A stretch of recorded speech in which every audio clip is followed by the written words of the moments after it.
በኋላ እንዴት እንደሆነ አስታውሰሽኝ ማለት ነው። እሺ ብሩኬ፣ ስራ ቦታ ነው ያለሁት፣ ግን አጠር አድርጌ እንትን እላለሁ። ብዙ ይሄማ ለእሱ ነው የሚገባው ብዬ በራሴ እንትን ያልኩት አለ። አንዳንዶች አይገባም ይሄ ሲጀመር እንደዚህ መቀየር ምናምን የለብሽም ይሉኛል። እኔ ግን ውስጤ መቀየር እንዳለበት፣ ምክንያቱም ለቃሉ ላይ የተጻፈው ለፍጡር ሳይሆን ስለ ኢየሱስ የተጻፈውን ወደ ፍጡር ለፍጡር ተሰጥቶ ሲዘመር ልክ አይደለም። እንደ እግዚአብሔር ቃል ይሄኛው የሚገባው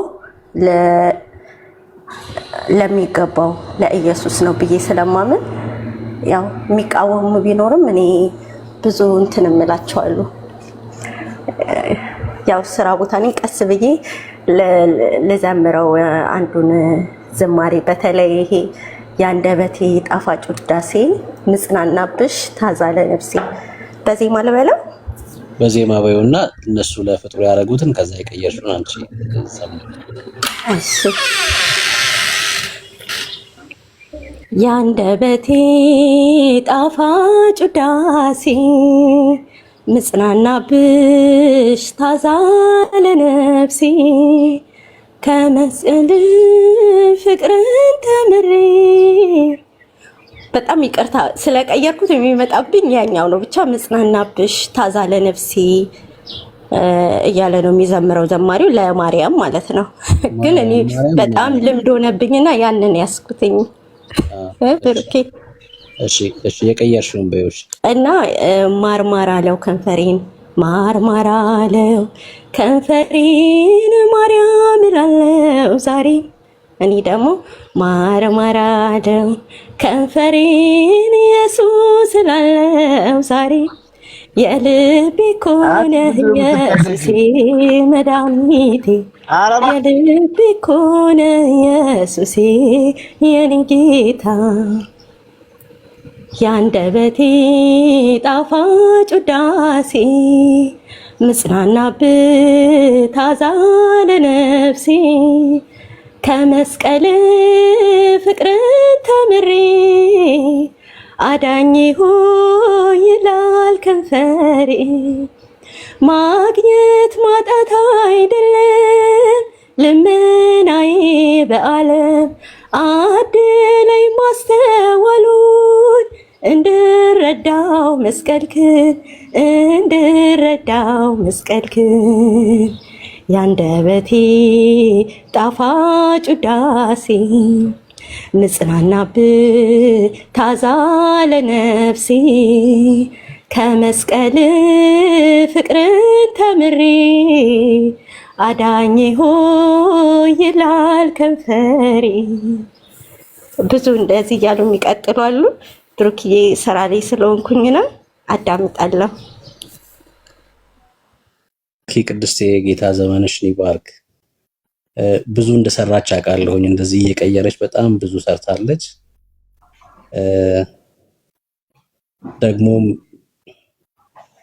ይቀርሽ ብቻ ጌታ እግዚአብሔር ዘመንሽን ይባርክ።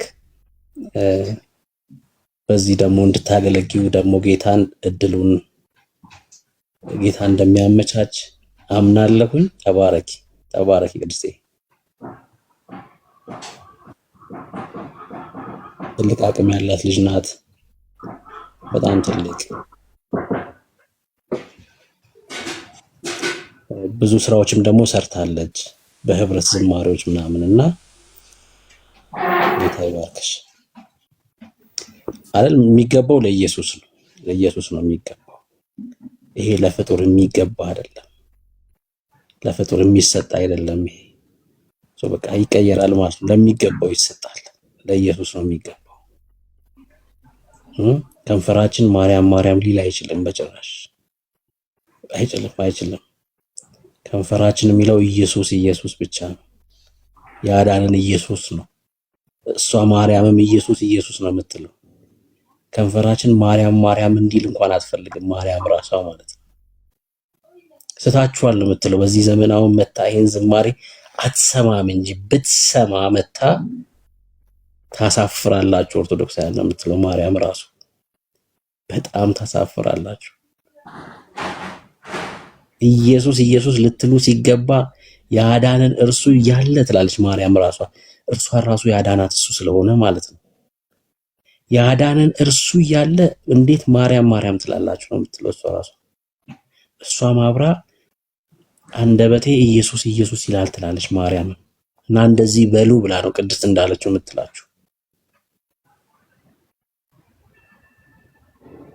ማርያም እንኳን ብትኖር ብትሰማ ይሄን መዝሙር በቃ ቅድስት ተባረኪ ነው የምትላት። አንቺ ጌታ ዘመንሽን እየባርክ ነው የምትላት ቅድስት።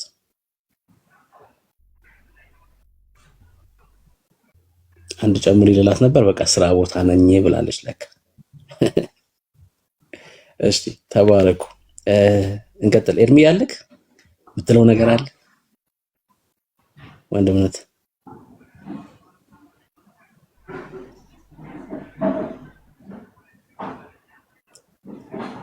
እሺ ትዕግስት እንኳን ደህና መጣሽ።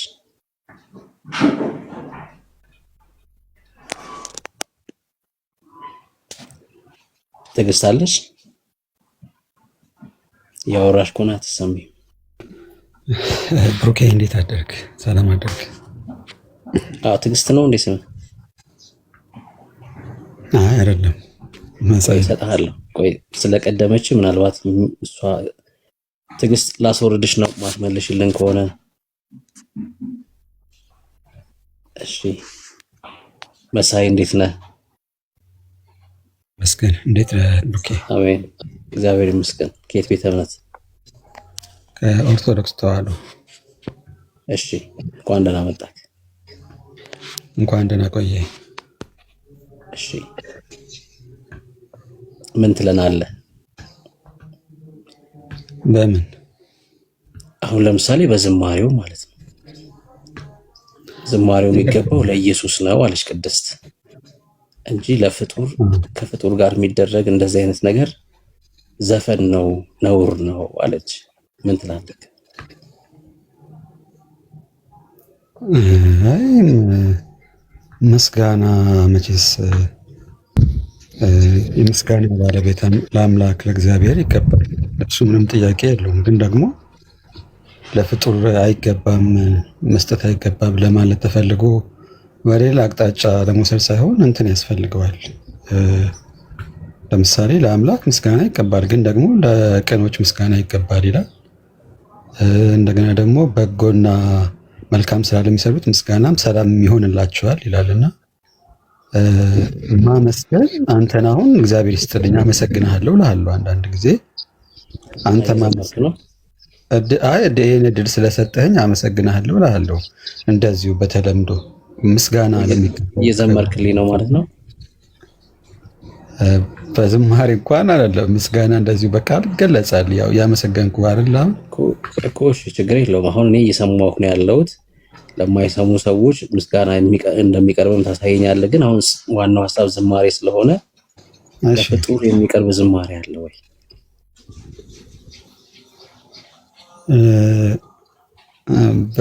በእርግጥ ያው እንደ ሀሳቡ ከሆነ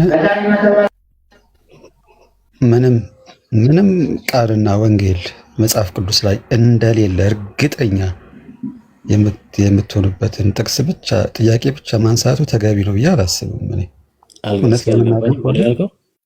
አይ ጥቅስና ምዕራፍና ጥቅስ በተአምር ተጎልጉሎ በጎግልም በምንም አይገኝም ብላችሁ እርግጠኛ በሆነችበት ጉዳይ ላይ ጥያቄውን ባታነሱት ብዬ አስባለሁ መሰለህ። አሁን ዝማሬ ለፍጡር ዝማሬ ይቅረብ የሚል መጽሐፍ ቅዱስ ላይ ሊኖር አይችልም። እኔ ማመጣ አልችልም። ግን ዘመረ ሳለ ለፍጡር የዘመረ እንዴት የዘመረ ለፍጡር የዘመረ ሊኖር አይችልም። ግን ደግሞ ምስጋና ደግሞ እንደሚገባቸው ይናገራል ከተባለ እሱ በቂ ይመስለኛል። እሺ የዘመረ ከሌለ ዝማሬ እንደሚገባቸውም ካልተጻፈ ለምን ትዘምር? አንተ ትዘምራለህ አይደል? አዎ እዘምራለሁ። ዝማሬ እኮ በነገራችን ላይ እንትን ነው እኮ የምስጋና የጸሎትና የአምልኮ ስርዓት የሚፈጸምበት መሰለኝ። ኦፍኮርስ ጣዖት አምልኮ የሚፈጸምበት ነው። እሱንማ አውቃለሁ። አይ አይደለም እንደዛ እንኳን አትበል ብሩኬ።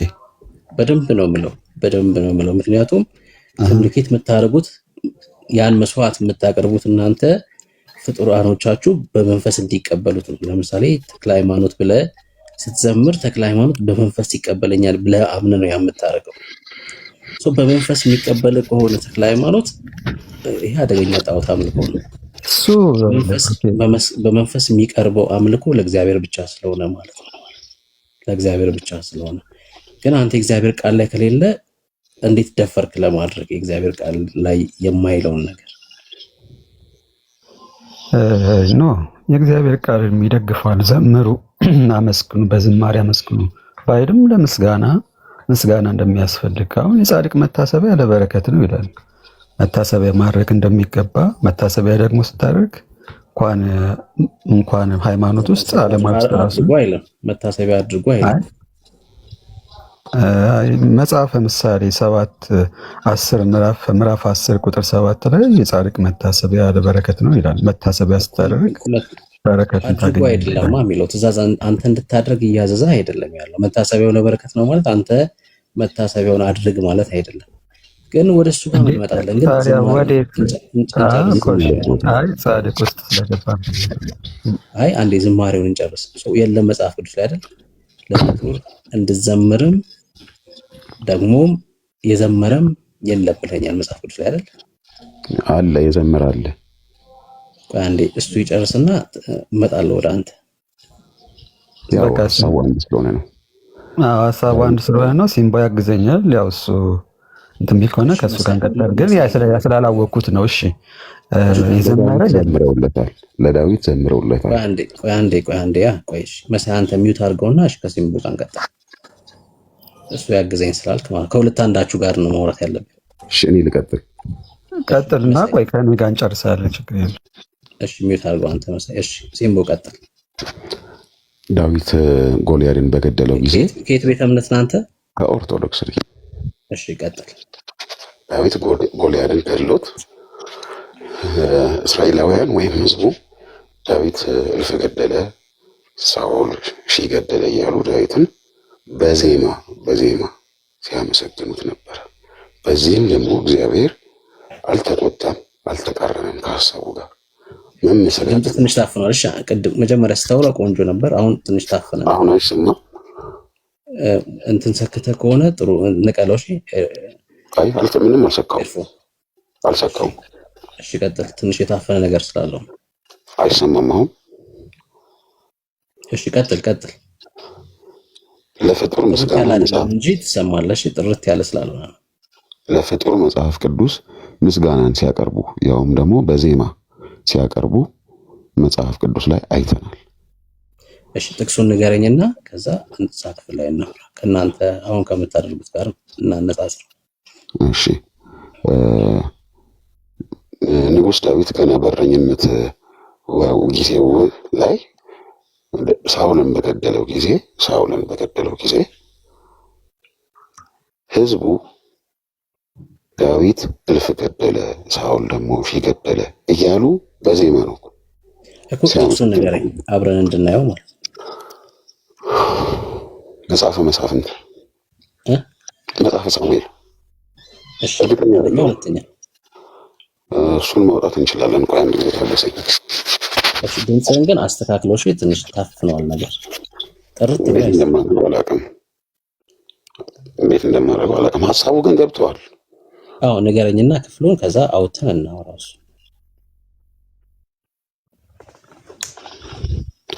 ሌላ ሰው የሚያወጣልኝ ካለ እባካችሁ አንተም ማውጣት ከቻልክ። ስለማልችል ነው።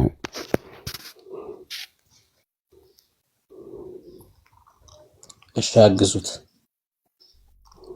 ሀሳቡ ገብተዋል። በቃ ይሄ ነው ሀሳቡ ግልጽ ነው። ግን ያው እኔም ጀራ እስራኤል ነው አፕሊኬሽን ውስጥ ስለሆነ ነው። ግን እስቲ ሀሳቡ ከተረዳችሁት ብታወሩበት ችግር የለውም እኮ ችግር የለውም። እሺ አግዙት። እሺ ጥቅሱን አግዙት። መሳይ ሚውት አድርገው እናንተ። ይሄ እንዳለ ሆኖ ግን ይሄ ጥያቄ ኢንተርፕሬት የሚደረገው እኛ ጋር እንዲያውም ወይም ለቅዱሳን ምስጋና እሱ ላይ ነኝ። እስኪወጣ ድረስ ብዬ ነው። መጽሐፉ እስኪወጣ ድረስ እኔም ሀሳቤን ተናግሬ ወደ መጽሐፉ እንሄዳለን። ይሄ ጥያቄ ኦርቶዶክስ ላይ እንደሚመጣ ሁሉ ባልተገባ ሁኔታ ግን ኢንተርፕሬት የሚደረገው ወይም ለፍጡር ምስጋና የሚደረገው ግን ከኛ ይልቅ ፕሮቴስታንቱ ቤት ወይም አዳራሹ ቤት ይመስለኛል። ወይ እሱን እናወራለን፣ ችግር የለውም። ታነሳና ችግር ይሄን ጨርስ። ኦኬ ይሄው አንደኛ ሳሙኤል 18:7 እያለ ነው። እሺ አንብብልኝ። እሺ 19:54 ነው ያነበብኩልህ። እሺ ሴቶች ሳኦል ዳዊትም እልፍ ገደለ እያሉ እየተቀባበሉ ይዘፍኑ ነበር ይላል። ዘፈን ነው ምስጋና አይደለም ነው የምትለው አይደለ እኮ። አሁን እናንተ ተክለ ሃይማኖት ማንን ገለውልህ ነው የምትዘፍንለት? ማንን የምትዘፍንላት? ኦኬ የገደለ ሰው ብቻ ነው የሚዘፈንለት እያልከኝ ነው? አይ የጠቀስከው ጥቅስ ሳኦል ዳዊትም እልፍ ገደለ እያሉ እየተቀባበሉ እስራኤላውያን ይዘፍኑ እንደነበር ነው የሚነግረን ክፍሉ ማለት ነው። ጥያቄው ምንድነው? ለፍጡር ምስጋና ይገባል አይገባም ነው አይደለ? አይስ እናንተ ስለምታደርጉት ዝማሬ ማለት ነው። እናንተ ማርያም ሚካኤል ምናምን እያላችሁ ስለምትዘፍኑ ዘፈን ነው ጥያቄው ማለት ነው። እሱ መጽሐፍ ቅዱስ አይደለም ነው። ያው ጉንጭ ማልፋት እንዳይሆን ሐሳቡ የገባህ ይመስለኛል እኮ። ጥቅስማ ጠቀስክልኝ ነገርከኝ፣ ግን አንተ ተክለ ሃይማኖት ማንን ገለውልህ ነው እየዘፈንክለት ያለኸው? አሁን ይሄ ጥቅስ እኮ ለኢትዮጵያ መከላከያ ሰራዊት ቢጠቀስ ጥቅስ ነው። ሄዶ ኤርትራን አሸንፎ ሲመጣ ነው ይሄን ጥቅስ መጥቀስ ያለብህ። እንደዚህ ማጥበብ ብለን እኮ ማውራት አንችልም ወንድሜ። አይ እንደዚህ አሁን ነገሩን ሁሉ መጥበብ ምናምን አይደለም እኮ። አይ ነገሩን ሁሉ ጭፍን ብሎ ተመልክቶ ላለመረዳት ዝም ብሎ ጉንጭ ማልፋት ከሆነ እኔም ልውረድ። እንደሱ ሳይሆን ግን ጥያቄህ ለምን ትወርዳለህ? መጽሐፍ ቅዱስ አይመስል ነው ሲሆን ትልልቅ ሰዎች ነን። ዝም ብሎ የምናወራውን ሁሉ አንቲ የሆነ ላለመረዳዳት ላለመስማት ከሆነ ምንም አይነት ሐሳብ በመጣልህ አትሰማም። አይ እኮ አንተ የጠቀስከው ጥቅስ ትክክል መሆኑን እኮ በዛው በክፍሉ ነው የምናወራው ማለት ነው። ለምሳሌ ማንን ገሎልህ ነው? ክፍሉ ምንድነው? ክፍሉ ምን ስላደረጉ ነው እየዘፈኑ ያሉት? ሴቶች ስለ ሰዎች ምስጋና ነው የምታወራው። አሁን ከፈጣሪ ውጪ ቆይ እነዚህ ሴቶች ምን ስለሆነ ነው እየዘፈኑ ያሉት? እነዚህ ሴቶች የተገደለላቸውን ጎልያድን ስለገደለላቸው ዳዊት አመሰገኑት። የተገደለለት ሰው ብቻ አይደለም የሚያመሰግኑት፣ መስፈን ማመስገን ብላ ተረዳው። አይ አመሰገኑ። እሺ ችግር የለውም። ምስጋና የሚሆን ስለገደሉ እያመሰገኑ ነው ብዬ ልወሰድልህ። እየዘፈኑ ምን አደረጉት? እየዘፈኑ እኮ ይሁን አመስግነውት ነው መቼም የሚዘፍኑት አይደል እንዴ? አዎ ችግር የለውም እኮ ተቀበልኩ። እሺ በቃ የሆነላቸው ስለተገደለላቸው ነው። አንተ ደግሞ እኔን እዚህ ጋር ስላስገባኸኝ ደግሞ አመሰግንሃለሁ። ቴሲዚት አይ ለእኔ እንዳዘፍንልኝ አልፈልግም። ኖ ምስጋና እኮ እኔን አሁን እዚህ ክፍል ላይ በደንብ ስማኝ፣ ጥያቄን በደንብ ስማና ለምሳሌ ስማኝ፣ ችግር የለውም። እነዚህ ሰዎች ዳዊትን በአንተ አረዳድ ማለት ነው ሲያመሰግኑት ዳዊት ይሰማቸው ነበር አይደል? የእነሱ ምስጋና ይቀበል ነበር፣ ያ ይመለከት ነበር አይደል? ኦኬ ተክለ በዚህ ውስጥ እግዚአብሔር አልተስማማም ወይም ቁጣውን አሳይቷል። አይ ቆይ ስማኝ፣ ይሄ እኮ ይኸውልህ እኮ አንዴ ለምንድን ነው የሚቆጣቸው? እግዚአብሔር ምን ስላደረጉ ነው የሚቆጣቸው? ምንም እኮ አይገባም ነው ብሏል። የእናንተ ነው የማይገባው፣ የእነሱ እኮ አይደለም እኮ የማይገባ የሚባለው። ያንተ አረዳድ ለፍጡር የሚቀርብ ምስጋና ሁሉ ለእግዚአብሔር አይደለም። ስለዚህ እግዚአብሔር በዚህ ውስጥ ልዩነቱን ላሳየህ እኮ ነው። እሺ አሳይ። አሁን አንተ ዳዊት ሴቶቹ ሲዘፍኑ ዳዊት እልፍ ገደለ እያሉ በዘፈን ሲቀባበሉ ዳዊት ይመለከት ነበር አይደል? እዛው በስፍራው። የአንተን ምስጋና በአንተ አረዳድ ማለት ነው። የአንተ ምስጋና ተክለ ሃይማኖት እንዴት ነው የሚቀበለው? ምን ተማርኛ ነው ያወራው? ተክለ ሃይማኖት የአንተን ዝማሬ ማለት ነው ወይ ደግሞ የአንተ ምስጋና በምን አይነት መንገድ ነው የሚቀበለው? ነው አብራችሁ ነው የምትኖሩት ከተክለ ሃይማኖት ጋር? አሁን ክብር ባልተሞላው ሁኔታ እያወራ ነው። መናነቅ ከሆነ እኔ የተሻለ ልልቅህ እችላለሁ። በምን ማለት ነው? ክብር ጉዳይ ማለት አይደለም። በምን መልኩ ነው የሚቀበለው የአንተን ምስጋናና አክብር ዝማሬ ጻፉት ወንድማችን ምን ማለት ነው? ከተክለ ሃይማኖት ጋር አብረህ ነው የምትኖረው ማለት ምን ማለት ነው? ንገረኝ እስኪ። አብረህ የምትኖር ከሆነማ ስለሚመለከትህ ልክ እንደ ዳዊት አብሮክ ነው ያለው ማለት ነው። ካልሆነ ግን በምን መልኩ ነው የአንተን ምስጋና ተክለ ሃይማኖት የሚቀበለው ነው ጥያቄ። ሰዎች ምስጋና በምን መልኩ ነው የሚቀበሉት? ይኸው አሁን ለምሳሌ አንተ ቴንኪው እልሃለሁ ስላስገባኸኝ ስትለኝ እየሰማሁህ ነው። ተክለ ሃይማኖት ጋር በምን አይነት መንገድ ነው ከተክለ ሃይማኖት ጋር ኮሚኒኬት አድርገህ? ቅዱሳን ከሞቱ በኋላ ምንም አይነት ከዚህ ምድር ካሉ ሰዎች ጋር ምንም አይነት ግንኙነት የላቸውም ብለህ ነው የምታስበው እኮ? እሱን ነው አንተ እንድትነግረኝ እየፈለግኩ። በምን አይነት መንገድ ነው ኮሚኒኬት የምታደርገው? ምስጋናውን ለተክለ ሃይማኖት የምታቀርበው በምን አይነት መንገድ ነው? በምን አይነት መንገድ ነው ማለት ነው ይገባል እኮ። በመንፈስ የምታቀርበው ምስጋናህን ዝማሬን በመንፈስ ነው። አብረውኝ ነው ያሉት ማለት ነው። ቅድም ታዲያ ለምንድን ነው አክብሮት የምትለው? እኮ እሱን እኮ ያልኩህ ወይ አብሮክ ነው ወይ ያለው ያልኩህ እኮ ለዛ ነው። አብረውን አሉ፣ ይሰሙናል። አብሮክ ነው የሚኖረው ተክለ ሃይማኖት? ይሰሙናል። አዎ አብረውን ነው ያሉት፣ ይሰሙናል። የዓመት በሁሉ ቦታ ይገኛል ተክለ ሃይማኖት።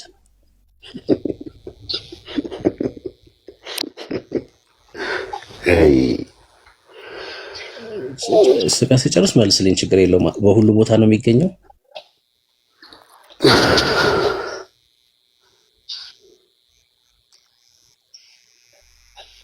እሺ መልስልኝ።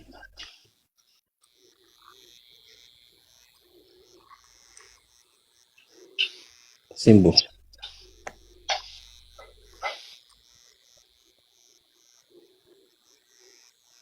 ወንድም አለ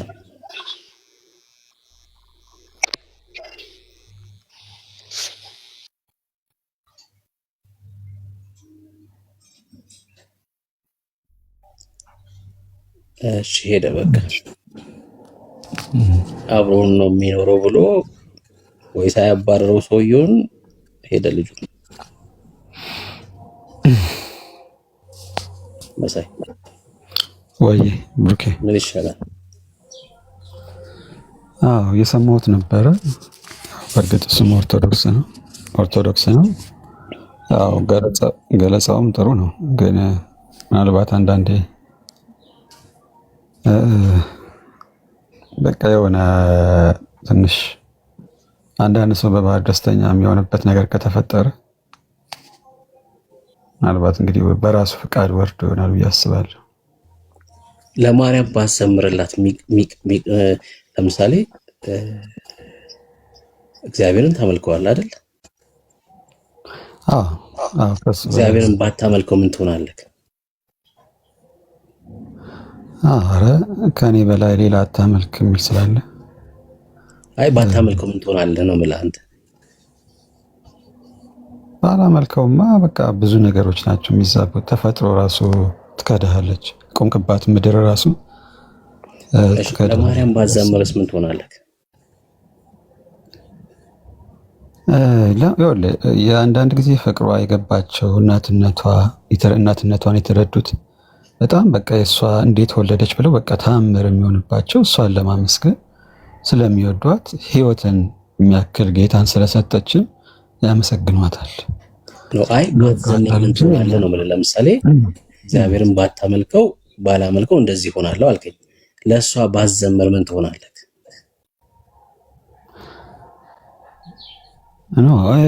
ምንም እንትን የለውም እኮ ግዴታ አመስግኑ። እኛ አሁን እኔ በነገራችን ላይ ዝማሬ ላይ ብዙ አይደለሁም፣ ይቅርታ አድርግልኝና ምን ትሆናለህ ግን ባትዘምር ምን ትሆናለህ? መዝሙር ላይ ከመዝሙር ይልቅ ለምስጋና ለወንጌሉ ለማመስገን ነው እንጂ መዝሙር ላይ ብዙ አይደለሁም። እሰማለሁ መዝሙር ያን ያህል እንትን አይደለሁም እኮ። ግን ምን ትሆናለህ ባትዘምር? ለእሷ ባትዘምር ምን ትሆናለህ? ለተክለ ሃይማኖት ባትዘምር ምን ትሆናለህ? አንዳንድ ሰው የተሻለ ማለት በቃ እንደዚሁ ለመንፈሱ እርካታ ለበረከት እንደዚሁ ደስ ለመሰኘት እሱማ ምን ታገኛለህ ነው እሱ የምትመልስልኝ? ምን እኮ ቃል በቃል እንድመልስልህ እንትን ባትለኝ ደስ ይለኛል፣ ባታስጨንቀኝ። ምን መሰለህ ብሩክ፣ ይኸውልህ እንዴ በቃ ለምሳሌ ምንም እኔ ማጣው ማገኘውም ነገር አለ ብዬ ከመናገር ይልቅ እንትን ባረግ ይሻላል። መዝሙሩ ለእኔ መዝሙር ላይ ብዙ አይደለሁም ብያለሁ። አንደኛ መዝሙር ብዙም አይደለሁም። መዝሙር ከመዘመር ይልቅ እንደዚሁ በአንደበት በማመስገን ደስ ይለኛል ብዙ ጊዜ። እሺ ባታመሰግናት፣ በአንደበት ባታመሰግናት ምን ታጣለህ እንዴ? ባላመሰግናትማ ታማልደኛለች። ከፈጣሪ ምሕረትን የምትለምነው እሷ ስለሆነች። አይ ባታመሰግናት፣ ይኸውልህ ብታመሰግናት ምን ታገኛለህ ብልህ ታማልደኛለች ትለኛለህ። የኔ ጥያቄ ግን ባታመሰግናት ምን ታጣለህ ነው ጥያቄ። ምን ትሆናለህ ነው እያልኩ ያለሁት። ባታመሰግናት ነው ባላመሰግናትማ እኔ ነኝ የምጎዳው። ባላመሰግናት የሆነ ለምን ትጎዳለህ? ፍቅር የበረከትን የፍቅርን ወይ ደግሞ የምልጃን ትላጣ የምችልበት መንገድ ሰፊ እየሆነ ይመጣል ማለት አንተ የእግዚአብሔር ልጅ ከሆንክ ራሱ እግዚአብሔር የሚሰማ ከሆነ እሷን አለማመስገን ምን ያሳጣሃል ነው? የእግዚአብሔር ልጅ እግዚአብሔር አይሰማም አንተ? በነገራችን ላይ እግዚአብሔር አምላክ ይቀበላል። የሚቀበለው እንኳን ለጌታ እናት ዓለምን የፈጠረ ጌታ እናት ቀርቶ ለተራ ፍጡር እንኳን ምስጋና ሲቀርብና ምንም እንትን የሚባል ነገር ለጥያቄ የሚቀርብ አይደለም። አንተ የእግዚአብሔር ልጅ ነህ ወይ? እግዚአብሔር ቀጥታ አንተን አይሰማህም ወይ ነው ጥያቄ። እግዚአብሔር እኮ በቅዱሳ በጸሎት በጻድቃን በኩል እኮ ይሰማናል እኮ ይላል መጽሐፍ ቅዱስ እኮ። እኔ እሱ አይደለም ጥያቄ። አንተን ቀጥታ እግዚአብሔር አይሰማህም ወይ ነው ጥያቄ። ቀጥታ ይሰማኛል፣ ግን ደግሞ አንዳንድ ጊዜ ደግሞ ወንጌሉ ሲናገር በእነሱ አማካኝነት ትድናላችሁ፣ ሂዱ ይጸልዩላችሁ ይል መጽሐፍ ቅዱስ ላይ አለ እኮ። አንዳንድ ጊዜ ግዴታ እኔ ጋር ማትምጭ ይላል እኮ ጭራሽ እኔ ጋር ጌታ ወይ ጌታ እግዚአብሔር አትበሉኝ፣ ሂዱና ይጸልዩላችሁ። እንደዛ የሚል አሳየኝ እስኪ። ኢዮብ ላይ ነው ያለው። ያው የኢዮብን ታሪክ ታውቃለህ። ምን መሰለህ የኪዳን ልዩነት አለማወቅ ነው። ለምሳሌ የቀደመው ኪዳንና የአዲሱ ኪዳን አንድ አይደለም። አዲሱ ኪዳን በክርስቶስ ኢየሱስ ሰው ከዳነ ሁሉም ልጅ ነው። እግዚአብሔር እኔ ስጸልይ ሂድ በኤርሚያስ በኩል አይለኝም። እኔና ኤርሚ በክርስቶስ ደም ሁለታችንም ልጆች ነን። እኔ ስለ ኤርሚ ልጸልይ እችላለሁ፣ ግን እንደቀደመው ኪዳን በእንትና በኩል ሂድ አይለኝም። ኪዳንን መለየት ያስፈልጋል። አሁን በተመሳሳይ በአዲስ ኪዳን እንደዛ አይነት ነገር ትመለከታለህ? አትመለከትም በጭራሽ። ለምን? ሁላችንም ያ የቀደመው ኪዳን ግን እግዚአብሔር ለአገልግሎት የለያቸው ሰዎች ነበሩ። እግዚአብሔር የሚቀባቸው ሰዎች ነበሩ ለአገልግሎት ማለት ነው። የእግዚአብሔር ማደሪያዎች አልነበሩም። የእግዚአብሔር ቤተ መቅደስ አልነበሩም እነዛ ሰዎች። ዳንኤል እንኳን ለአገልግሎት የተጠራው ዳንኤል እንኳን በሰማይ ያለ አምላክ ሚስጥርን ገላጭ ነው ያለው። አየህ፣ እንደኔ እንደ ብሩክ እንኳን እድለኛ አልነበረም። እኔ ብሩክ ግን በእኔ ውስጥ ያለው አምላክ ሚስጥርን ገላጭ ነው ብዬ የመናገር እድል አግኝቻለሁ። ለምን? የእግዚአብሔር ቤተ መቅደሶች ነን እኛ፣ የእግዚአብሔር ማደሪያዎች ነን እኛ። እግዚአብሔር በእኛ ውስጥ አለ። አየህ፣ ኪዳኑ ራሱ መለየት ያስፈልጋል። አሁን እግዚአብሔር ይሰማናል። አባ አባት ብለን የምንጮህበት የልጅነት መንፈስ ተሰጥቶናል። እኛ ተቀብለናል። በቃ ይሄ ልዩነት ነው። እኔ እግዚአብሔር አምላክ ይሰማኛል። በክርስቶስ ኢየሱስ የምጸልየው ሁሉ ጸሎት ከእግዚአብሔር ዘንድ መልሳለሁ። በቃ ሰማይ ይከፈታል ኢየሱስ ስትል ማለት ነው። እና ይሄን መረዳት ያስፈልጋል መሳያችን። እሺ ልክ ነህ እኮ እሱ እንዳለ ሆኖ ግን እያልኩ ያለሁት ምንድነው በአዲስ ኪዳን ውስጥም በጻድቅ ሰው ስራ እጅግ ኃይል እንደምታደርግ፣ ሁለተኛ ደግሞ እንደው እናንተን የተቀበለ የሚለውን ወንጌል ማሰብ ተገቢ ነው። እንደገና ደግሞ ቀደም እንዳልኩ ወደ ብሉይ ኪዳን ስንመጣም ኢዮብ ስለ እናንተ ይጸልይ በቀጥታ ፈጣሪያቸውን እግዚአብሔር ለማግኘት ሲሄዱ በኢዮብ በኩል ኢዮብ ጋር ሂዱ እንዳላቸው እንረዳለን። ይሄ በጣም ተገቢ ነገር ነው። እውነተኛ ወንጌሉን ሙሉ ሊያደርጉት የሚችሉት እነዚህ ነገሮች ናቸው። አንዱን ብቻ የሚመቸንን መርጠን እየጠቀስን ማውጣት ህይወታችን ውስጥ እንትን ነው። አንተ አሁን የመዳን ተስፋ በጣም ትልቅ ነው። ምክንያቱም በጣም ታስተውላለህ፣ ትረዳለህ። ከዚህ በፊትም ሰምቻለሁ። እኔ አሁን ዛሬ ነው በቃ የገባሁት። ከዚህ በኋላ ትልቅ ነው ስትል አለህ ብዬ አስባለሁ። እየተረዳው ስትመጣ ወንጌሉን የሚለውን አሁን አንድ ጥያቄ በጠይቅህ ምናልባት ከርዕሱ ውጭ አሁን አልዳንክም እያልክ ነው። የመዳን ተስፋ አለ ስትል አሁን አልዳንክም እያልክ ነው? ኖ እንደዛ አላልኩም። ግን ሰው በእኛ ቤተክርስቲያን ምንድነው የሚባለው? አንድ ሰው እኔ አሁን ድኛለሁ እድናለሁ የዳንኩም ነው ብዬ ነው የማምነው። ምክንያቱም እነዚህ ሶስቱ ነገሮች ናቸው አንድ ላይ የሚሄዱት። ምክንያቱም የሰው ልጅ ነገ ከነገ ወዲያ ምን እንደሚሰራ አይታወቅም። ይወድቃል፣ ይነሳል። ጻድቅ 7 ይወድቃል 7 ይነሳል እንደተባለ ቀን በቀን መውደቅ መነሳት አለ የሰው ልጅ ላይ።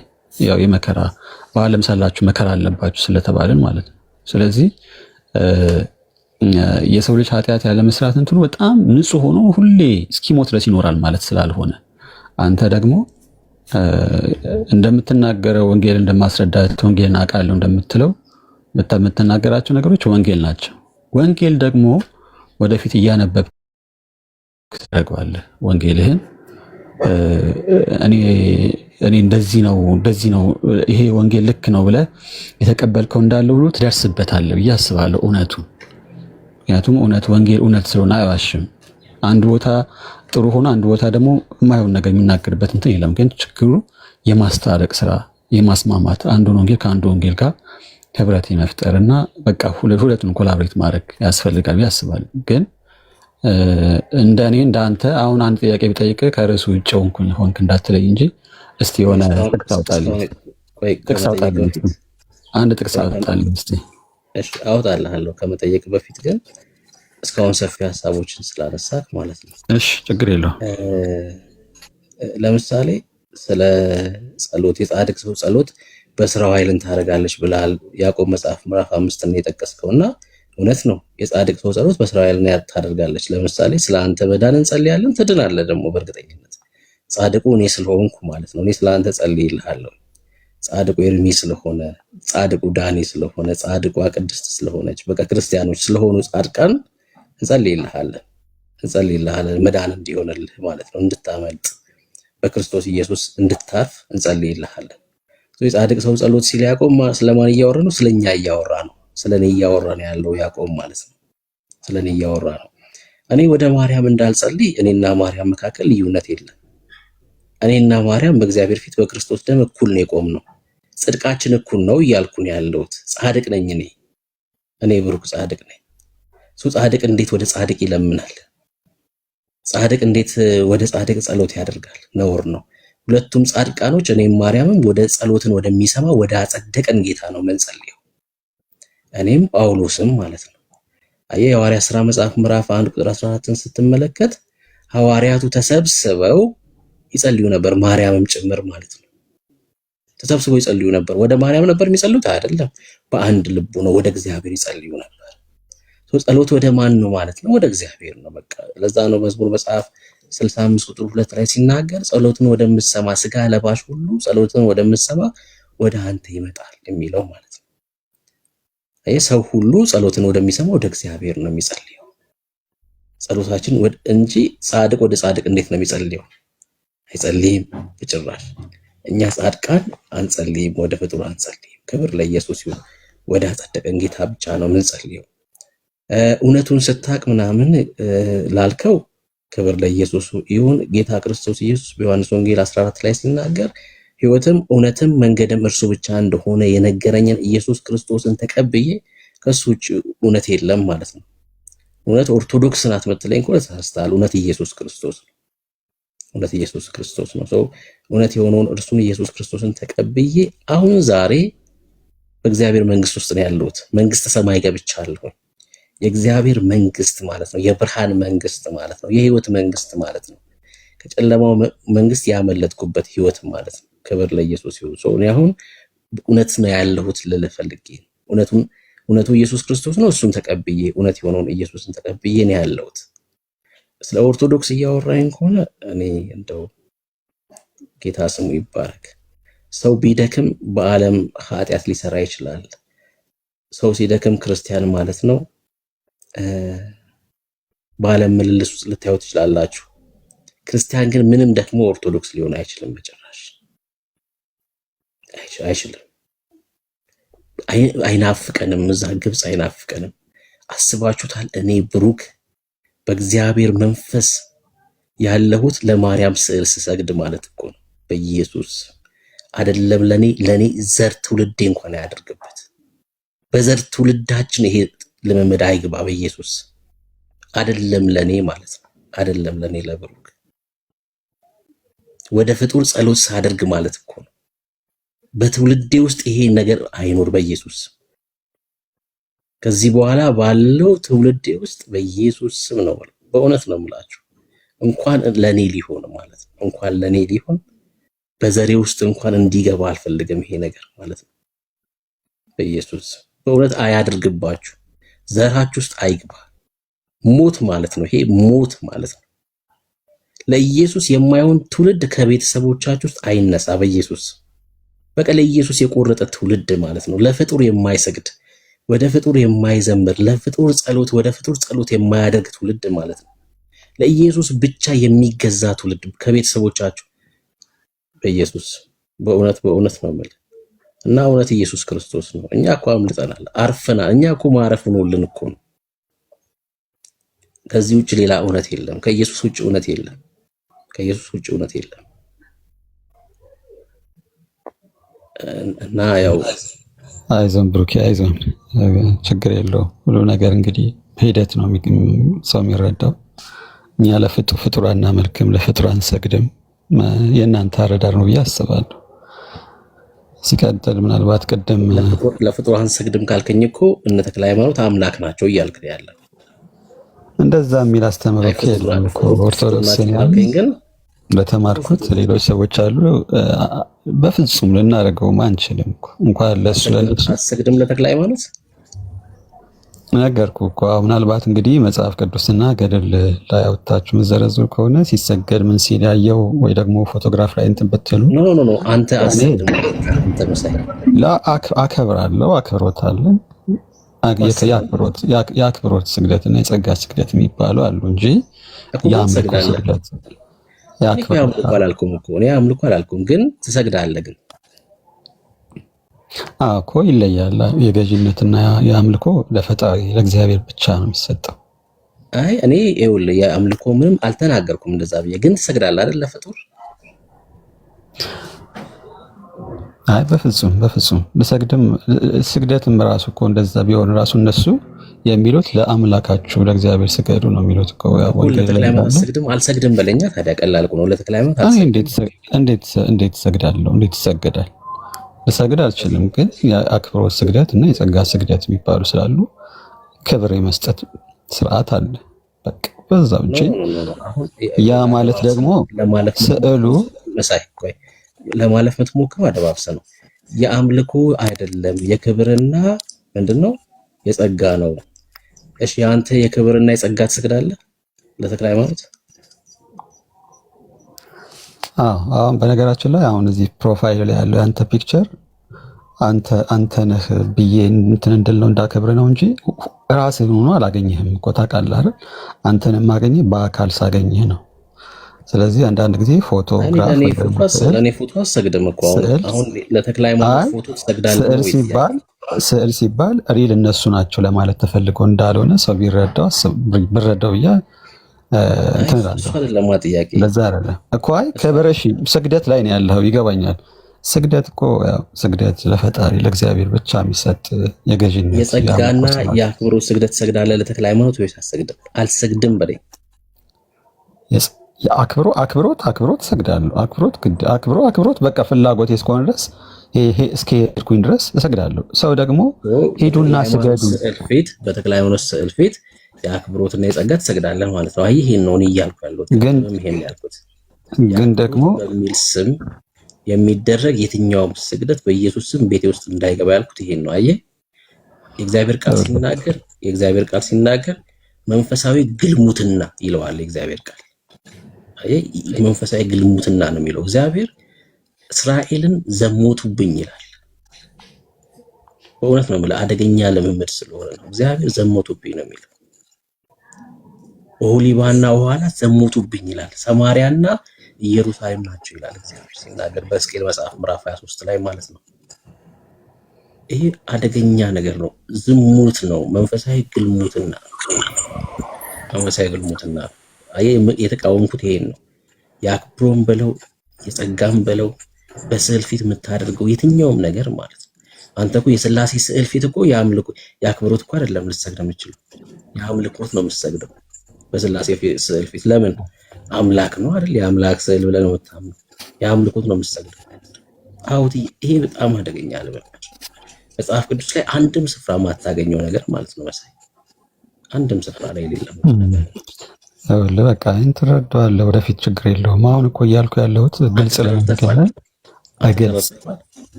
እኔ ተረድቼዋለሁ። አንዳንድ ጊዜ ትንሽ ነገር አንተ ነው የምትናገረው ግን ችግር የለውም። አሁን ሀሳባችን ለመሰብሰብ ያህል ሌላ ሰው እንትንድን በኢትዮጵያ ኦርቶዶክስ ተዋሕዶ ግዴታ አንድን ጻድቅ ወይ ደግሞ አንድን በቤተክርስቲያን ሁሌ የሚዘከር አባት ሄዳችሁ እሱ ጋር ብቻ ሄዳችሁ እንደዚህ ያደርጉ የሚል ሕግ የላትም ብዬ አምናለሁ። እስካሁን ድረስ ሰማሁም። ሌሎች ጓደኞች የሚያግዙኝ ከሆነ በፍጹም የለም። እኔ ፍላጎቴ ከሆነ አልሄድም። በቃ ወይ ደግሞ የሆነ አንድ ጻድቅ የሚጠራበት ቦታ ላይ ሄጄ እዛ እንትን ማለት የመስጠት የመዘከርን ግዴታ የለብኝም። እንደ ወንጌሉ እንደሚለው በእግዚአብሔር ቃልና በወንጌሉ መሰረት ብቻና ብቻ ሰው ወንጌሉን ስርዓቱን ጠብቆ ትእዛዛቱን ጠብቆ የቤተ ክርስቲያንን ስርዓት ጠብቆ ከዛ በኋላ ቅዱስ ቁርባን አለ። በእኛ እምነት ወንጌሉ እንደሚናገረው ሄዶ ተቀብሎ በትእዛዝ እግዚአብሔር ኖሮ መንግስቱን ይወርሳል። ኦርቶዶክስ ተዋሕዶን እምነት ሳይለቅ ሄዶ የሆነ በቃ በሚጠራጠረው ወይ ደግሞ በቃ ይሄ ነገር እንዴት ይሆናል ብሎ በሚያምነው መንገድ ብቻ ስለሄደ እዛ ጋር ብቻ ግዴታ አድርጎ የሚል እንትን የላትም ብዬ አስባለሁ። እስካሁን ድረስ እንደዛ ሲያስተምር ስላልሰማሁኝ ነው፣ ሌሎች የሚያግዙኝ ከሆነ። ስለዚህ እኔ አሁን ማላውቀው ጻድቅ ይኖራል፣ ማላውቀው ጻድቅ ይኖራል። ግዴታ እነሱን አውቄ እነሱ ጋር ሄጄ እንትን ማለት አይጠበቅብኝም። ምክንያቱም ወንጌሉ ስላለ መጽሐፍ ቅዱስ አለ፣ ቤት ካለ በዛ ወንጌል መሰረት ኦርቶዶክስ ተዋሕዶ የምትለውን በዛ መሰረት ከሄድኩኝ ሰው ይድናል። ስለዚህ ይህንን ወንጌል ሙሉ ነው ተቀብየዋለሁ ብዬ ያሰብኩት እኮ ጓደኞቼ ፕሮቴስታንት ጓደኞች አሉ ሰፈር ውስጥ፣ ግን በቂ መልስ አላገኘውም። ከነሱ በቂ መልስ የላቸውም፣ ሊሰጡኝ አልቻሉም። ያልሰጡኝም ምክንያት ስላለኝ ነው። አንድ በአንድ ብዬ መጥቀስ እችላለሁ፣ ሌላ ጊዜ እናወራለን። ግን የምልህ ምንድን ነው፣ ግዴታ አይደለም። የጸጋ ስግደት፣ የአክብሮት፣ የአምልኮ ውስጥ ገብቼ እዛ ውስጥ መዘባረቅ አልፈልግም። በቃ የኔ አቋም ከሆነ አቋሜ ነው።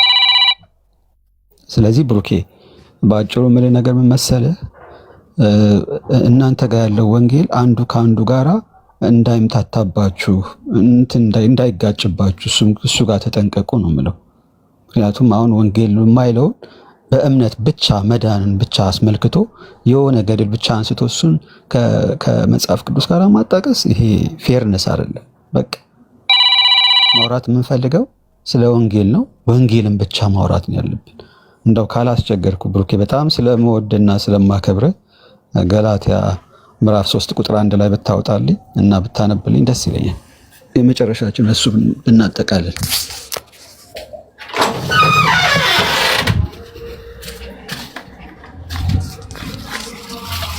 ያው ወደፊት ይገባሃል ብሎኝ እሱ እንግዲህ ያልገባውን ነገር ነው እኔን ይገባሃል ብሎ የመጣኝ ማለት ነው። እሱ ይኸው የእግዚአብሔር ቃል እዚህ ጋር እኮ እንደዚህ ስለሚል ነው የምናደርገው፣ እግዚአብሔር ቃል እንደዚህ ስለሚል ነው የምናደርገው ብሎ ያስረዳኝ ነበር። ግን አይችልም እንደዛ፣ ምክንያቱም እሱም ያልገባው ስፍራ ላይ ስለሆነ ያለው ማለት ነው።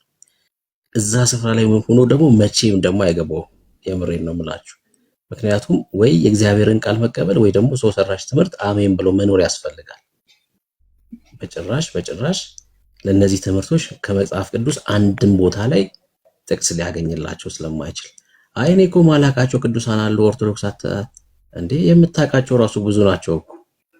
ኦፍ ኮርስ የማታውቃቸው አሉ። ለምሳሌ አቡነ ጊጋር የሚባል አለ፣ ላታውቀው ትችላለህ። አቡነ ደንቆሮ የሚባል አለ፣ ላታውቀው ትችላለህ። አቡነ ደንቆሮ ለምሳሌ ግን የምታውቃቸው ግን ብዙ አሉ። እነዚህን እኮ ማወቅ አይጠበቅብህ። አቡነ አቦል የሚባል አለ ለምሳሌ የካቲት 6 የሚከበር አቡነ አቦልን አለማወቅ ምንም እንትን የለው። ምክንያቱም የምታውቀው ተክለ ሃይማኖት ስላለ በቂ ነው። እና አርሴማ አሉ፣ እነ ክርስቶስ ሰምራ አሉ አይደለ? እነ ቂርቆስ አሉ። ግዴታ ማወቅ አይጠበቅብህም። ከ700 ምናምን በላይ ነው ያሉት። አቡነ ምሰሶ አሉ ለምሳሌ ስሙን ተባረክ። አቡነ ምሰሶ አሉ። አቡነ መራዊ አሉ ለምሳሌ። አጼ ሚኒሊክ አሉ። አጼ ገላውዲዮስ አሉ። አጼ ገላውዲዮስ አሉ አይደል? በጣም እነዚህን አለማወቅ እኮ ችግር የለውም። ግን የምታውቃቸው ራሱ ለምታውቃቸው ራሱ መጽሐፍ ቅዱሳዊ ማስረጃ የለህም ነው እያልኩ ያለሁት። ለምታውቃቸው ራሱ መጽሐፍ ቅዱሳዊ ማስረጃ አሰጠኝም። ገላትያ መጽሐፍ ምዕራፍ 3ን አንብብልኝና እንጨርስ። ጳውሎስ እንግዲህ ለገላትያ ክርስቲያኖች ኢየሱስ ክርስቶስ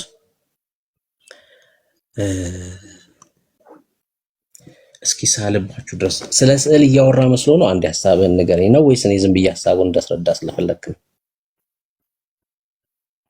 አይደለም ብሩክ፣ ስለ ስዕል ምናምንማ ርዕሳችን ስላልሆነ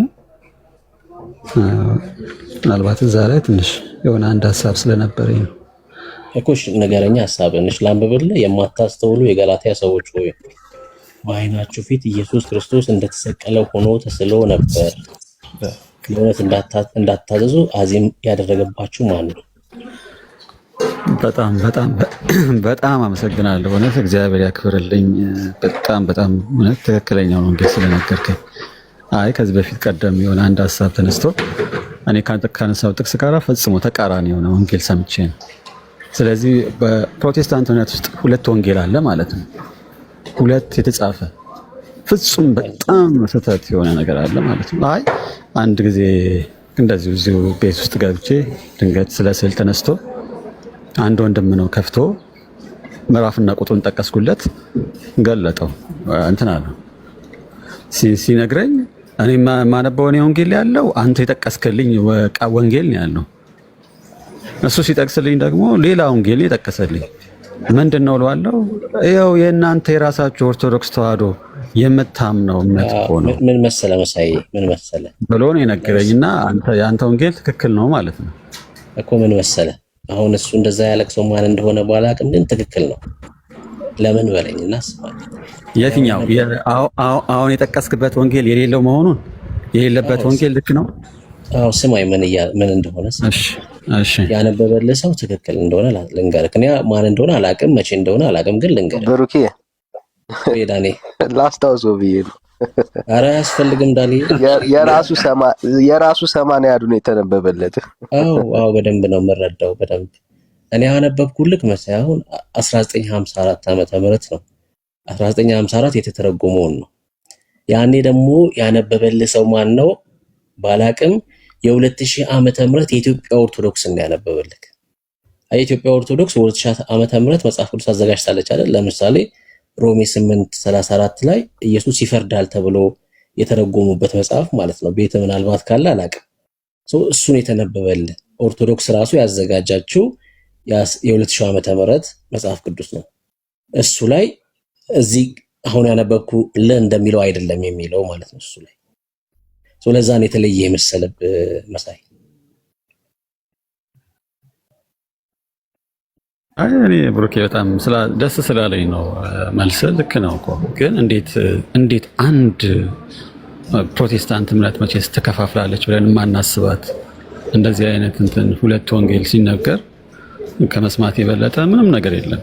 ስለዚህ ብዙ ሰዎች ሁለት እንዴት ይሆናል? ያንተ እኮ ነው የተነበቡ እያልኩ የኛማ በቃ ልክ እኮ ነው። የኛ እኮ ነው የኛ ራሳችን እኮ ነው።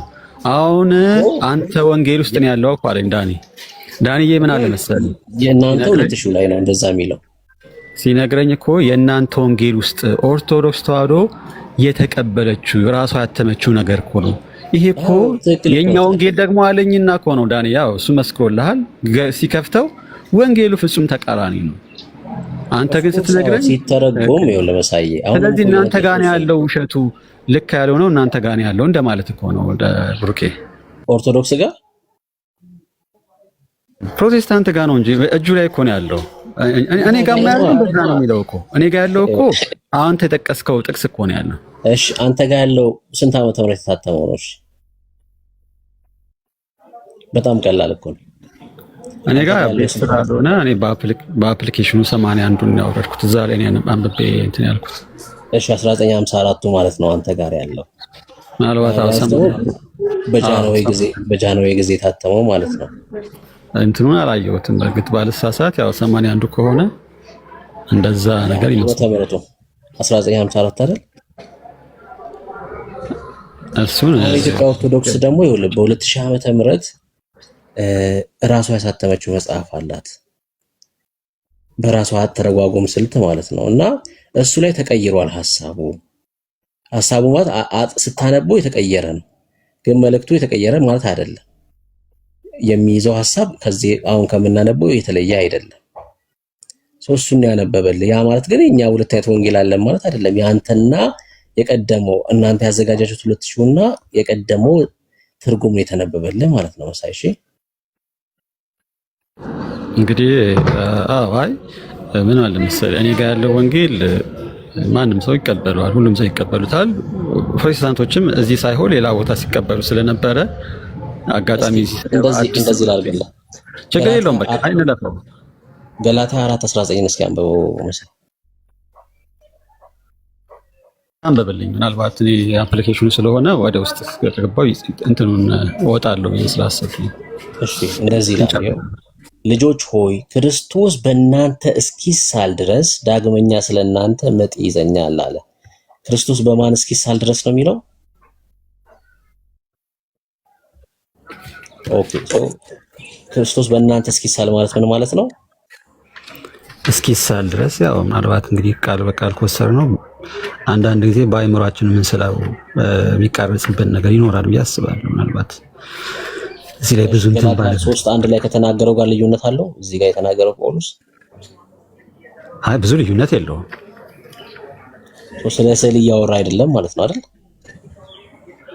አይ ስለ ስዕል ቃል በቃል የተሳለ ስዕል ለማውራት ፈልጎ እኔም አይመስለኝም። በእርግጥ እንደዚህ ሳይሆን ግን ሐሳቡን ለመረዳት ስዕል ትንሽ ያስፈልጋል አያስፈልግም የሚለውን ሐሳብ ትንሽ እንኳን ግንዛቤ እንዲኖረን ለማድረግ ያክል ይመስለኛል። ስዕል ማለት በሐሳብም ጭምር እንደሚሳል በሐሳባችን ራሱ ምናባው ላይ እስኪሳል ድረስ ነው እያለ ያለው ጳውሎስ እንጂ ወረቀት ላይ ስለሚሳለው በስዕል ላይ ስለሚሳለው ስዕል እያወራ አይደለም። እኛ ሲጀምር የስዕል ተቃዋሚ አይደለንም። ሰዎች በስዕል ይማራሉ። ለምሳሌ አንተ አሁን በስዕል ልትማር ትችላለህ። አመሰግናለሁ። በጣም ብሩኬ ቴንክ ዩ። ወይ ስማኝ፣ ማንም አይቃወም። እዚህ ውስጥ ያሉ ክርስቲያኖች በሙሉ አይቃወሙም። አሁን ለምሳሌ ያለህበትን ደረጃ እኔ አላውቅም። ምናልባት ከወንጌሉ ከንግግሩ ይሄ ከስብከቱ ይልቅ በስዕል የምትረዳ ከሆነ በቃ በስዕል እንድትማር ትደረጋለህ። ለምሳሌ የኬጂ ተማሪዎች በብዛት በስዕል ነው የሚማሩት። ለምን? በቃ አቅማቸው እሱ ስለሆነ በስዕል ነገሮች ይገለጥላቸዋል። አንደኛ ክፍል ተማሪዎች በስዕል ነው። ከዛ ከፍ እያለ ሲሄድ ክላሳቸው ስዕሉ እየቀነሰ ይሄዳል፣ ጽሁፍ እየጨመረ ይሄዳል። 3ኛ 4ኛ አንተ ያለህበትን ደረጃ አንተ ነው የምታውቀው። በስዕል ከሆነም ቶሎ የምትቀበለው በስዕል ትማራለህ። እኛ አንቃወምም ሰው በስዕል መማሩን። እኛ ችግራችን በስዕሉ ፊት የምታደርጉት ልምምድ ነው ችግራችን።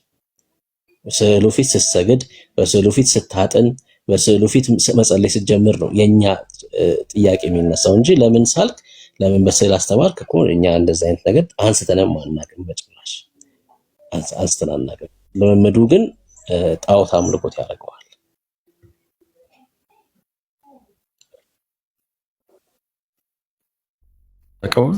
እንደውም እስከዛሬ ድረስ በጣም በተለየ መንገድ በተለየ እይታ በአዲስ መንገድ አስበው ይህን ነገር መናገር ብቻ በቂ ነው። ሌላ ምንም አልፈልግም። ምክንያቱም የሰዎች ስዕልን የሚረዱበት መንገድ በጣም የተሳሳተ ስለነበረ ነው። እዚህ ላሉት ጠቅላላ እንኳን ይህን ነገር በማስተላለፍህ በጣም አመሰግናለሁ። ከዚህ የተለየ አያምኑም እኮ እነሱ ብቻ ሀሳብ አይደለም። ብዙዎቹ ስዕል ምንድን ነው ብለው እስከ ሌላ አላስፈላጊ ቃላት እስከመጠቀም ስለሚደርሱ እነሱን ማለት አልፈልግም እና በሌላ ቀጣይ ጥያቄ አሁን ለምሳሌ እንደዚህ ላሳይክ። ኤርሚያ ልክ እንደ ብቻዬን ያዝኩት ወንድምነት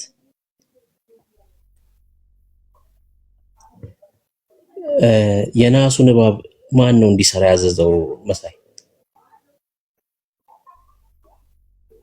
እባብ እግዚአብሔር ነው ያዘዘው። የናሱ እባብ ከሚገርመኝ ታሪኮች አንዱ ስለ ነሐሱ እባብ ነውና እና የነሐሱ እባብ ግን ምንድነው እዛ ቦታ ላይ ተሰቅሎ እሱን አይቶ ሰው እንዲድን የተፈለገበት ምክንያት ምንድነው ብዬ በፊት ጠይቅ ነበር እና ይገርመኛል እሱ ታሪክ።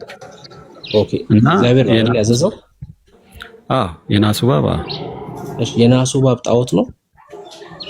የናሱ እባብ እኮ በጣም የሚገርመው እኮ እሱ እኮ ነው። የናሱ እባብን አይተን መዳናችን ራሱ እግዚአብሔር አምላክ ስለፈቀደ፣ የፈቀደው ጠቅላላ ጣዖት ሊሆን አይችልም። ጣዖት ከተባለማ አይፈቅደውም ነበር። ይፈቅደዋል ብዬ አላስብም እኔ። እግዚአብሔር አምላክ ጣዖት አይደለም ማለት ጣዖት አይደለም፣ ግን አንዳንድ ጊዜ ያንን ለሌላ ምሳሌ እንኳን ብታደርገው ሰዎች በመዳናቸው ያንን የናሱ እባብን አይተው ወደ እንትን በቃ እሱ ማለት ለኛ ታምር ነው አምላክ ነው ብለው እስከ ማመን ድረስ ወደዛ ሊጠጉ ሲሉ ያ የናሱ እባብ እንደፈረሰ አስታውሳለሁ። እና የናሱ እባብን የተሰጠበትና የሚሰጠው የራሱን የቻለ ክብር አለው እንጂ ግዴታ አምላክ ሆኖ አይደለም። ግን በናሱ እባብ አማካኝነት ሰዎች እንዲድኑ እግዚአብሔር ፈቅዶ ነበር። እሺ አሁን የናሱ እባብ ጣዖት ነው ወይ ስለው አይደለም ብሏል። በቃ ባጭሩ ሲመለስ ማለት ነው። የናሱ እባብ ለምን ነው የተሰባበረው? ጣዖት ነው አይደለም እኮ የሚለው እንትን አላልኩም። ጥያቄው እሱ ነበር። የጠየቁ የናሱ እባብ ጣዖት ነው ወይ ብዬ ጠይቄሃለሁ። የናሱ እባብ እኮ ይኸውልህ ጣዖት የሆነው መቼ ነው? ጣዖት የሆነበት ቦታ እኮ ስላለ ነው መጽሐፍ ሲናገር እንትን አደረጉት። ይሄን ነው ያለው። ጣዖት የሆነበት ቦታ አለ፣ ግን ጣዖት አላደረግነውም እኛ ደግሞ። አሁን ደግሞ ኦርቶዶክስን ብታምናት ጥሩ የሚሆነው እሱ ጋር እመጣለሁ። እሺ ለምንድን ነው ጣዖት የሆነው ግን? ምን ስላደረጉ ነው ጣዖት የሆነባቸው? ማጠን ስለጀመሩ፣ መስገድ ስለመጀመሩ፣ በናሱ እባብ ፊት መስገድ ሲጀምሩ፣ ማጠን ሲጀምሩ ጣዖት ሆነባቸው። ከመሆን አንተም ስዕሉን አይደለም እየተቃወምን ያለ ነው። ስዕሉ ጣዖት ሊሆን አይችልም። በስዕሉ ፊት ማጠን ስትጀምር፣ መስገድ ስትጀምር ነውሽታን መባል አለበት፣ መቀዳደድ ነው ያለበት። ጣዖት የሚሆንብህ የአንተ ልምምር ነው ጣዖት የሚያደርገው።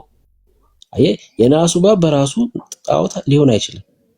ነገር ግን ያ የእስራኤል ሕዝብ ምን ማድረግ ጀመረ? ይኸው ላንብብል ጥቅሱ ሁለተኛ ነገሥት መጽሐፍ ምዕራፍ 18 ከቁጥር 1 ጀምሮ ላንብበው። እንዲህም ሆነ በእስራኤል ንጉስ በኤላ ልጅ በሆሴዕ በ3ኛው ዓመት የይሁዳ ንጉስ የአካዝ ልጅ ሕዝቅያስ ነገሰ ይላል። እሺ ሶሪ አንዴ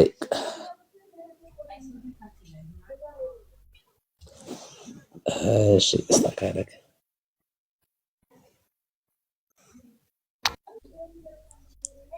አንዴ ስታካረገበት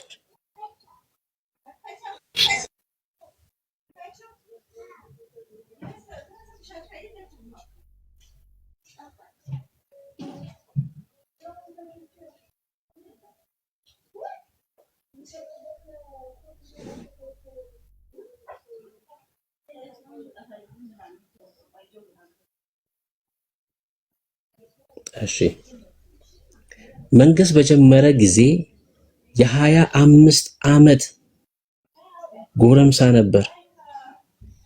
በኢየሩሳሌም 29 ዓመት ነገሰ። እናቱም የዘካርያስ ልጅ አቡ ነበረች። እርሱም አባቱ ዳዊት እንዳደረገ ሁሉ በእግዚአብሔር ፊት ቅን ነገር አደረገ። በኮረብታም ያሉትን መስገጃዎች አስወገደ፣ ሐውልቶችንም ቀለጣጠመ፣ የማምለኪያ አጸዶችንም ቆረጠ። የእስራኤል ልጆች እስከዚህ ዘመን ድረስ ያጥኑለት ነበርና ሙሴ የሰራውን የናሱን እባብ ሰባበረ። ምን ያደርጉለት ነበር? ያጥኑለት ነበር። እዚህ ቀጥሎስ የናሱን እባብ ሰባበረ፣ ስሙንም ነውሽታን ብሎ ጠራው። ጣዖት ያደረገው ምንድነው? እንዲሰባበር ያደረገው ማጠን መጀመራቸው። አየቁሱ አይደለም ጣዖት የሚሆነው። በቁሱ ፊት የምታደርገው ነገር ያን ነገር ጣዖት ያደርገዋል። እና ስዕሉን አይደለም የተቃወምነው።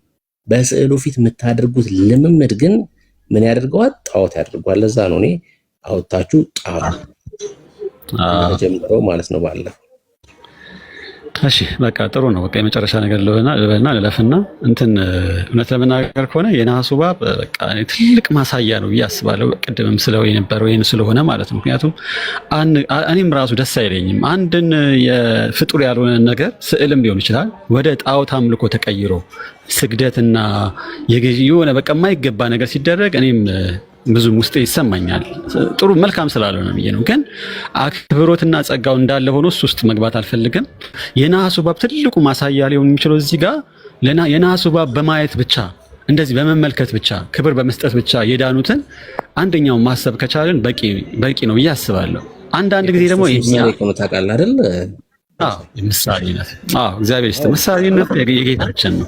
ግን የነሐሱ እባብ በራሱ ለምን ተመረጠ ብለህ ብታስብ ብዙ እንትኖች አሉትና ይገርመኛል። ከእባብ ተነድፈው የናሱን እባብ ተመልክተው ይድኑ እንደነበረ ዛሬም ደግሞ እኛ ከተነደፍንበት ከአጋንንት እስራት ቀራንዮን ተመልክተን ኢየሱስ ክርስቶስን ተመልክተን ከዛ ካሰርንበት እስራት ነፃ እንወጣለን፣ እንድናለን። ከዛ ከአጋንንት መርዝ ነፃ መውጫችን ማን ነው? ቀራንዮ ነው። ቀራንዮን ስንመለከት ጌታ እሱን እኮ ነው የነገረን። እንዲሁ ዛሬም ይላል እኮ አይደል ዮሐንስ ወንጌል መጽሐፍ ምዕራፍ 3 ላይ ሲናገር ይኸው እኮ እሱን ነው የሚለን ጌታ ኢየሱስ ክርስቶስ ዮሐንስ ወንጌል መጽሐፍ ምዕራፍ 3 ላይ እነሱ ከተነደፉበት እባብ ሲመለከቱ እንደሚድኑት ዛሬም ደግሞ እንደዚህ ይላል። ሙሴ በምድረ በዳ እባብ እንደሰቀለ እንዲሁ ዮሐንስ ወንጌል መጽሐፍ ምዕራፍ 3 ቁጥር 14 እንዲሁ በእርሱ የሚያምን በማ ቀራንዮ ላይ በተሰቀለው በክርስቶስ ኢየሱስ በእርሱ የሚያምን ሁሉ የዘላለም ሕይወት እንዲኖረው እንጂ እንዳይጠፋ። እኛ የተነደፍነው በዘላለም ሞት ነው። በአጋንንት እስራት ውስጥ ነው ያለነው። ከዚህ ከተነደፍንበት ነፃ የሚያወጣን ቀራንዮ ነው። ቀራንዮ ላይ የተሰቀለው ጌታ ኢየሱስ ክርስቶስ የዘላለም ሕይወት እንዲኖረው እንጂ እንዳይጠፋ የሰው ልጅ ይሰቀል ይገባዋል አለ። ሙሴ በምድረ በዳ ምን እባብ እንደሰቀለ የሰው ልጅ ምን ይሰቀል ይገባዋል። ነፃ የምንወጣው በክርስቶስ ኢየሱስ ነው። እነሱ ተመልክተው እንደዳኑት ያየ ከኛ አይደለም፣ ሰርተን አይደለም፣ እነሱ ሰርተው አይደለም፣ ተመልክተው እንደዳኑ እኛም ደግሞ ቀራንዮን አይተን የተሰቀለውን ስለኛ ኃጢአት የሆነውን አይተን ኢየሱስ ክርስቶስን ተመልክተን ከዘላለም ሞት ከዘላለም ፍርድ ነፃ ወጥተናል። ጌታ ይሄን ነው ምስል የሚነግረን። ደስ ያለው በቃ እናጠቃለውና ስለዚህ በቃ እንደው እንደ ልምምድ እንደ ጀማሪ የጌታን ኢየሱስ ክርስቶስ ቢያንስ እንኳን ስቅለቱን እሱን ስዕል ተቀበሉና ሌላው ይደርሳል። ስለዚህ አሁን የገላትያ ምዕራፍ 16 ቁጥር 14 ላይ ስለሱ ብቻ ላውራህና እናጠቃል። ቡርኬ ፍቃድ ከሆነ 6:14 ነው ያልኩት። ገላትያ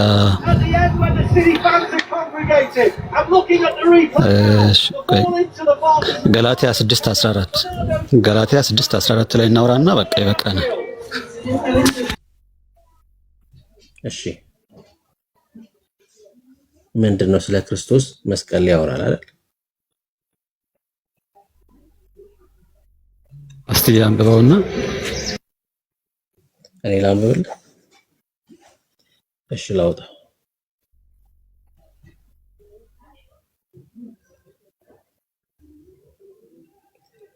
ነገር ግን ዓለም ለእኔ የተሰቀለበት እኔም ለዓለም የተሰቀልኩበት ከጌታችን ከኢየሱስ ክርስቶስ መስቀል በቀር ሌላ ትምክህት ከኔ ይራቅ።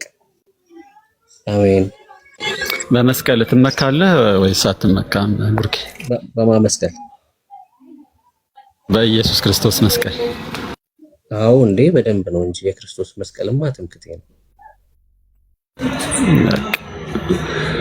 አመሰግናለሁ። በቃ ይሄን ነው። ምናልባት ሌሎቹም ግን ከሰሙ መስቀል መመኪያችን ምን ያልኩ መስለው በዚህ ተነሳ ነው።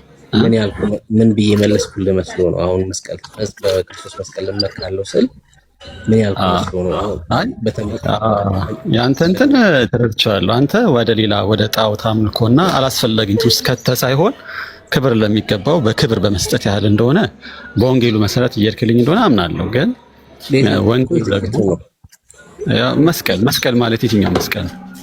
መስቀል ማለት እንጨት የተሰቀለው መስቀል በብዙ መንገድ ልንተረጉመው እንችላለን። መስቀል በራሱ መስቀሉን የጌታ መስቀል የተሰቀለበት መስቀል ትምክህቴ ነው ስልክ የክርስቶስ መከራ ነው እያልኩ ያለሁት እንጂ ስለ እንጨት እያወራሁ አይደለም። አሁን እየተናገረ ያለው ስለ እንጨት ነው ወይ ስለ እንጨት አይደለም? ስለ ክርስቶስ ኢየሱስ መስቀል ነው። ስለ ክርስቶስ ኢየሱስ ሞት፣ ስለ ክርስቶስ ኢየሱስ መሰቀል ይል ነበረ። መስቀልና መሰቀል እዚህ ጋር ልዩነት አይኖራቸውም? አዋይ እያወራ ያለው እንዴ ላስላምብልህ። ይኸውልህ ጳውሎስ ምን እንደሚል ላሳይክ። ነገር ግን ዓለም ለእኔ የተሰቀለበት ይላል ጳውሎስ። ዓለም ለእሱ የተሰቀለበት ምንድን ነው ጳውሎስ? አይ ስለ እንጨት እያወራ እንዳልሆነ እንድትረዳው። ዓለም ለእኔ የተሰቀለበት አለ ጳውሎስ ምን ማለት ነው? እኮ መስቀል ዓለም ስለኔ ተሰቀለበት እኮ ጳውሎስ እንደዚህ ነው። እሺ ምን ማለት ነው? ዓለም ለኔ የተሰቀለበት ሲል ጳውሎስ ምን እያለ ነው? አስቀምጭ ዓለም ለኔ እስቲ ቅርታ አንዴ ደግሞ ዓለም ለኔ የተሰቀለበት አለ ጳውሎስ። ምን እያለ ነው? ዓለም ለኔ የተሰቀለበት፣ ዓለም ለኔ የተሰቀለበት። ዓለም ስለሱ ሊሰቀል ይችላል እንዴ ብሩኬ? ዓለም ለማለም ጳውሎስ ያለውን እኮ ነው ያነበብኩልህ፣ ጥቅሱን ነው ያነበብኩልህ። ይኸው ምን ይላል መሰለ፣ ቁጥር 14 ምን ይላል መሰለ፣ ዓለም ወይ ደግሞ ከታች እስቲ እንዴት እንደተረዳኸው ንገረኝና እኔ ደግሞ እንዴት እንደተረዳሁት ልንገር። ከዛ እኔማ ስለ እንጨቱ ሳይሆን ስለ ክርስቶስ መከራ ነው እያወራ ያለው ብያለሁ እኮ። ይኸው ነገር ግን ዓለም ለኔ የተሰቀለበት እኔም ለዓለም የተሰቀልኩበት አለ። ስለዚህ ለዓለም የተሰቀለ ማለት ለዓለም የሞተ ዓለምን የካደ የናቀ የዓለምን ግሳንግስና ሸንክታፍ እንዳለ ጠቅላላ የጣለ እንደማለት ነው ማለት ነው። እኔ የተሰቀልኩበት ማለት ለዓለም ተሰቀልኩኝ ማለት ዓለም ያለው የሚሰራውን ጠቅላላ እክዳለሁ እንደማለት ነው ማለት ነው። ጳውሎስ እያለ ያለ ሰው ስለ እንጨት እያወራ አይደለም ማለት ነው አይደል? ሰው ስለ እንጨት እያወራ ካልሆነ እንጨቱ በራሱ እዛ ላይ ከኢየሱስ ክርስቶስ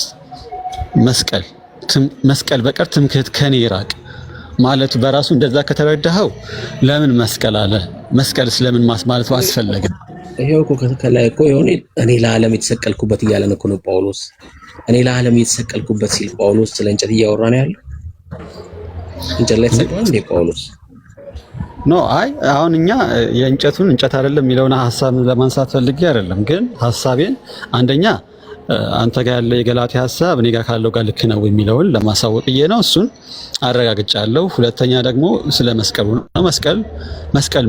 መስቀል ማለት በብዙ መንገድ ሊተረጎም ይችላል። ዝም ብሎ እኛ አሁን ማንም ሰው ለምሳሌ ማንም አገልጋይኛ ቤተክርስቲያን አገልጋይ የያዘውን መስቀል የሆነ እንትን አለው ብለን የሆነ ለየት ያለ ነገር ለመስጠት አይደለም ብዙ ጊዜ የምንሳለም እንትን። ግን መስቀሉን ስንሳለምና በመስቀሉ ስንመካ መስቀሉን ስናስብ አንተ የተናገርከውን ነው የምናደርገው። ሌላ ምንም የተለየ ነገር የምናደርገው ነገር የለም።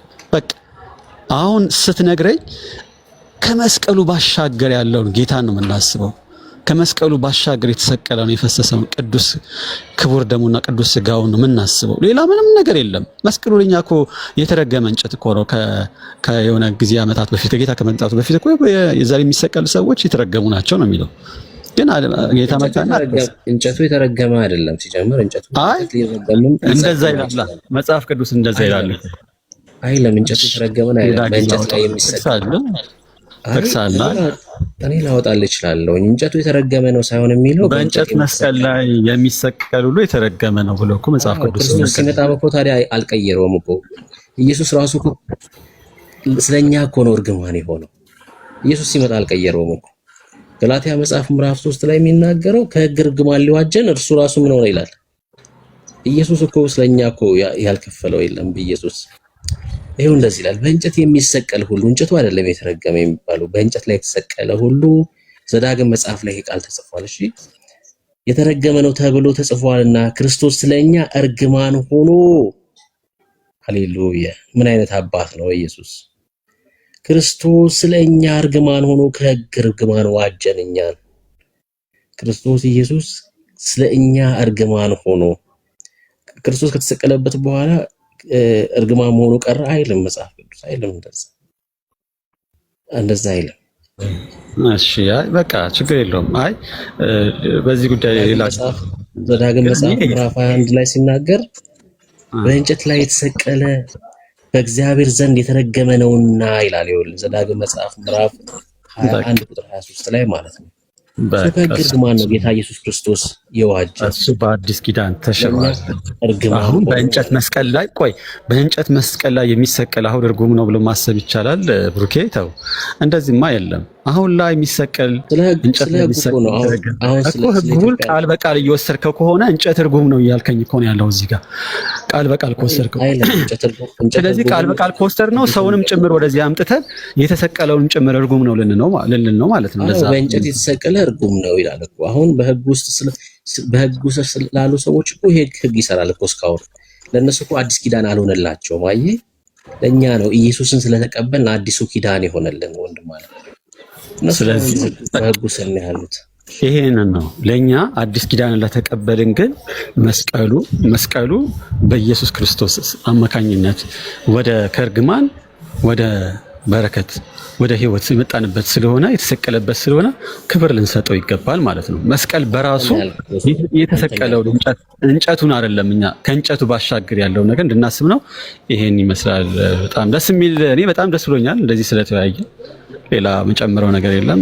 ብዙ ሰዎችም አየሩንም ስለያዝ ነው። በዚህ በቀናል ብዬ አስባለሁ።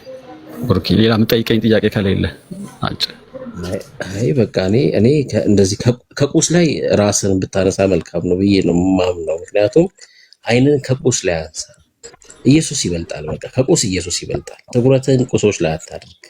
እንጨት፣ ስዕል፣ ወረቀት፣ ጣውላ አይጠቅሙም እነዚህ። ኢየሱስ ላይ ትኩረትን አድርግ። የተሰቀለው ይበልጣል። የሞተው ስለ አንተ ኃጢአት አንተን ስለማጽደቅ የተነሳው እሱ ይበልጣል። አንተ መሳይ ጻድቅ ነኝ ብለህ ታምናለህ? መሳይ ወንድሜ ጻድቅ ነኝ ብለህ ታምናለህ? አዎ፣ ኃጢአት እስካልሰራው ድረስ እንደዛ ነኝ ብዬ አስባለሁ። ግን ኃጢአት ከሰራው ደግሞ አይደለሁም ብዬ አስባለሁ። እንዴ ኃጢአት ያለ መስራት አቅሙ አለክ?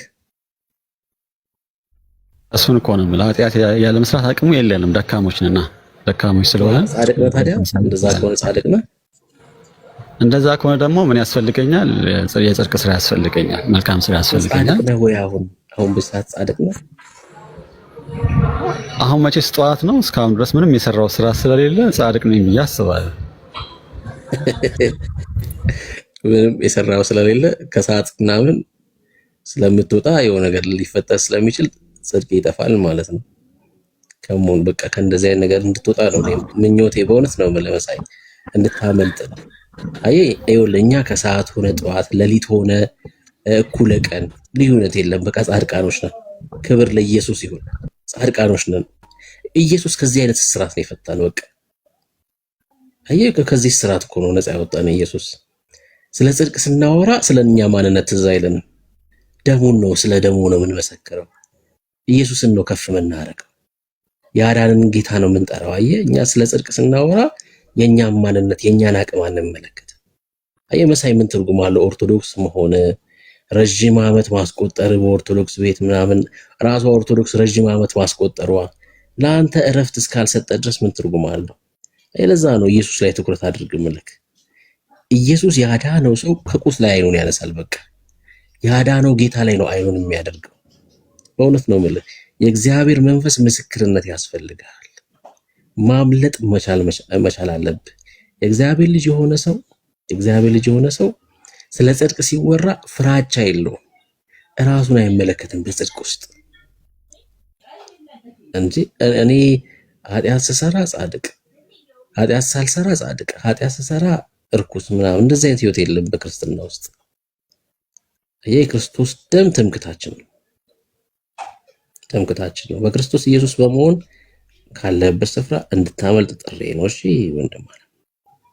እሺ እኔም የመጨረሻው ቃሌ ያው እናንተም ሁላችሁም ስለምታሳዝኑኝ ነው። ምንም ያልሆነ ቦታ ላይ ጌታ የማይገኝበት ቦታ በበረሃ በአዳራሽ አለ ቢሏችሁ አትመኑ የሚለውን ቃል እንደው ባትታለሉበት። እኔ አሁን ምንም በቃ ግዴታ አይደለም፣ ጻድቅን መከተል ግዴታ አይደለም። ወንጌልን ብቻ በኦርቶዶክስ ተዋህዶ አምኜ ትክክለኛ መልስ የሚያገኘውበት ኦርቶዶክስ ተዋህዶ ስለሆነ ሌላ ምንም የለውም። ስለዚህ እኔ እናንተ ናችሁ የምታሳዝኑኝ። አንተም ብሩኬ በጣም አንብብ። አሁንም አንዱ መጽሐፍ ቅዱስ ከአንዱ ጥቅስ ጋር እንትን እያልክ ለማስተዋል ለመጠየቅ ሞክር። እውነት ለመናገር ከሆነ ይሄ ሁሉ መሯን ይሄ ሁላ ሰው እንዳለ እውነቱን ሳይረዳ ቀርቶ ይመስላል ኦርቶዶክስ ተዋህዶ ውስጥ ቁጭ ያለው። እንደዚህ አይነት መምህራን የበዙት ለምን ይመስላል? እውነት ስላለ ነው። ለዛ ነው ምናልባት በብዙ መንገድ የገፉትና የተገፉ ደግሞ ተጠራጣሪዎች ጠቅላላ አንድ ቦታ ላይ ቁጭ ብለው ነገሮችን ሲያወዛግቡ ከማየት የበለጠ የሚያሳፍር ነገር የለም። እኔ እምነቱን ምንም አይነት እንትን ውስጥ ገብቼ የሰዎችን ክብር አልነካም፣ ግን ሰዎች ጠቅላላ እዛ ውስጥ የሚያደርጉት ነገር በጣም ያሳዝናል። ምስኪን ናቸው ብዬ አስባለሁ እንደኔ። ስለዚህ አንተም ቢሆን በጣም ተረዳውላለሁ። እኔ ኦልሬዲ ጨርሻለሁ። መልስም ያገኘሁት ተዋህዶ ውስጥ ስለሆነ ለዛ ነው። አመሰግናለሁ ሁላችሁንም። እግዚአብሔር እውነቱን ይግለጥላችሁ። በጣም አመሰግናችኋለሁ። ክብር ይስጥልኝ።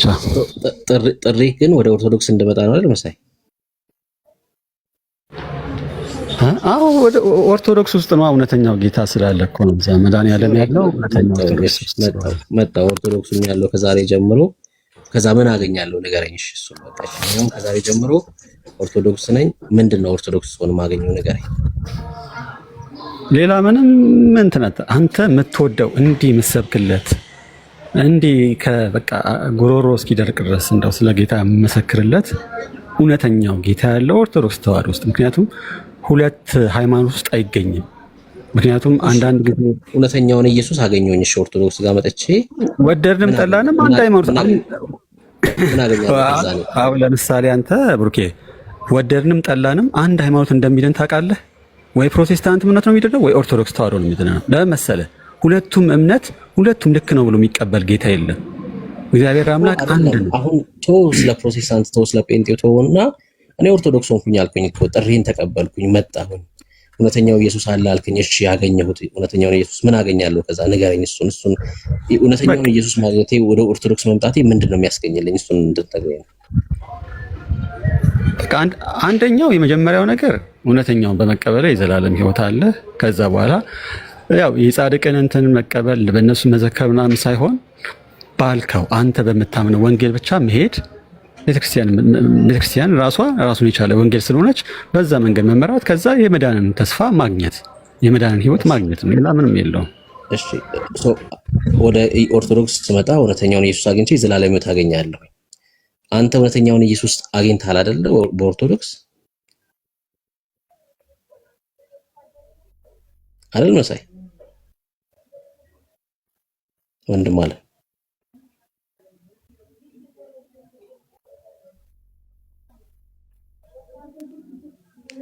መሳያችን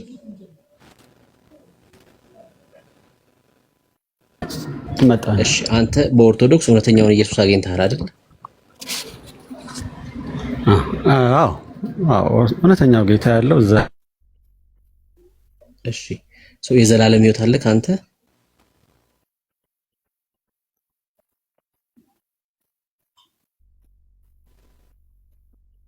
እሺ እኔ አሁን ኦርቶዶክስ ሆኜ እውነተኛውን ኢየሱስ አግኝቼ የዘላለም ሕይወት ታገኛለህ ብለኛል። አንተ የዘላለም ሕይወት አለህ ኦርቶዶክስ ውስጥ? አሁን ላይ እንደዛ ብዬ አምናለሁ። ግን ደግሞ አንዳንድ ጊዜ በህይወት ስትኖር የተፈቀዱ የታዘዙን ስራ መስራት አለ። አሁን ጠዋት ተነስተ በቃ ጌታ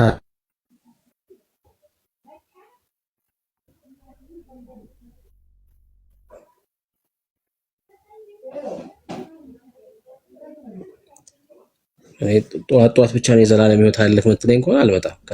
ከሰዓት ምንድነው ዋስትናዬ? ከሰዓት ራስህ ተወጣው ምናምን ልትለኝ ምናምን ከሆነ እዚሁ ይሻለኛል። እርግጠኛ የሚያደርግ ነገር ከሌለ ለምን ትጠራኛለህ? ስራ መስራት አያስፈልግም የሚሉ አሉ፣ የሚቀበሉም አሉ፣ ማይቀበሉም አሉ። በጣም የተለያየ ጽንስ ተያዘ። ተቋርጠህ ነበር በመሀል መሳይ ሁላችሁ ከስቲሳም ወይ ማታ ከቻልኩኝ ማታ ልግባ መሰለኝ መልሽ። ልቅር ታዲያ አልምጣ? አረ ብርኬ አረ እንዴ ነው እንጂ በቀኝ ምንጣፍ እኮ ነው የምንቀበለው፣ ወይ ደግሞ በአንተ በፈለግከው እኮ ስመጣ የዘላለም ሕይወት ታገኛለህ ብለኛል። አንተ የዘላለም ሕይወት አለ ወይ? አዎ አለኝ። ምክንያቱም ወንጌሉ ይላል በወልድ ያመነ በልጁ ያመነ የዘላለም ሕይወት አለው ይላል። የዘላለም ሕይወት ካለ ጌታ ኢየሱስ ክርስቶስ ሲመጣ አይፈርድብህም ማለት ነው። አንተ ላይ አይፈርድብህም ማለት ነው። አንተ ላይ አይፈርድብህም። አንተ መሳይ ላይ አይፈርድብህም። አይፈርድብኝም ማለት ነው።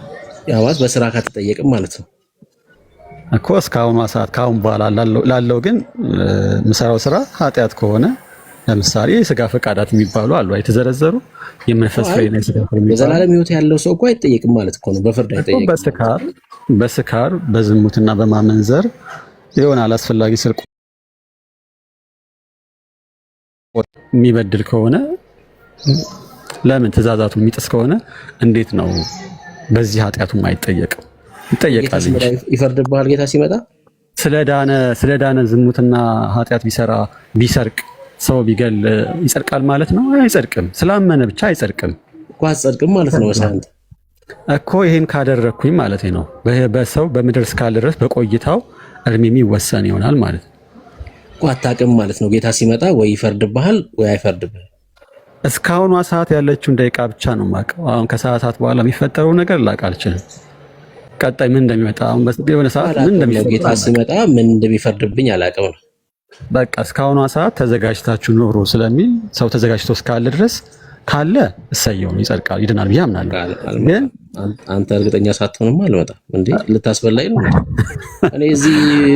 እኔ በአባቴ እቅፍ እዚህ ቁጭ ብዬ አውጥተህ ጎዳና ላይ ጥለኝ ነው እንዴ? አንተ እኮ የምሬን ነው ብለህ በጣም ነው የምጠላኝ ማለት ነው። ሳያትብኝ ኖ ይኸውልህ ስማኝ፣ ይኸውልህ አሁን እኔ በአባቴ እቅፍ ውስጥ ነው ያለሁት። እኔ የዘላለም ሕይወት አለኝ። ጌታ ሲመጣ እኔ ላይ አይፈርድብኝም።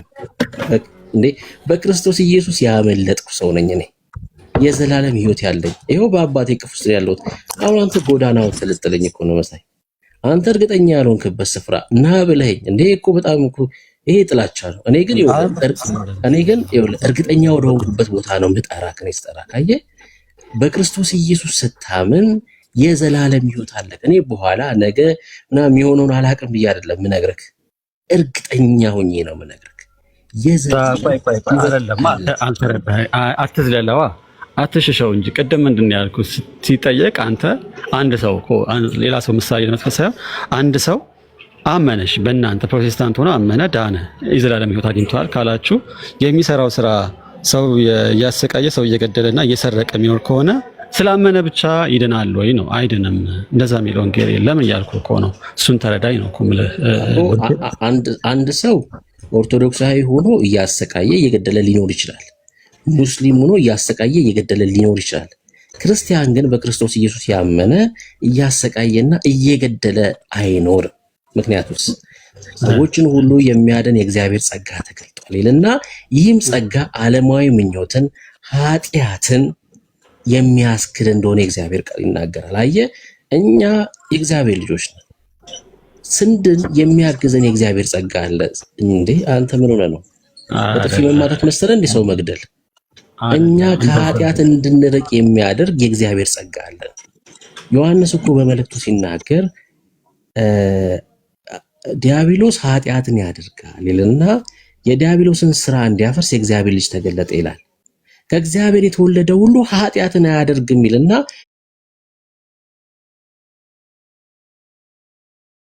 ዘሩ በእርሱ ይኖራልና ብሎ ነው የሚናገረው። እኛ ኃጢአትን ለማድረግ አይደለም የተጠራ ነው። እግዚአብሔር መንፈስ ያለብን ከኃጢአት ርቀን ዓለማዊ ምኞትን ከህይወታችን እያስወገድን ክርስቶስን የመምሰል ህይወት እንድንኖር የተጠራን ነው። እኛ ሰው መግደል፣ ዝሙት ምን ያደርጋል? እኛ አካባቢ የእግዚአብሔር ጸጋ የሚያግዘን ሰዎች ነን። እኛ የእግዚአብሔር ጸጋ ለዛ ነው እርግጠኛው ነው። ግን እኛ ኃጢአት ስለማንሰራ ግን አይደለም የዘላለም ሕይወት ያለን። በእኛ ሁኔታ ላይ የተመሰረተ አይደለም የዘላለም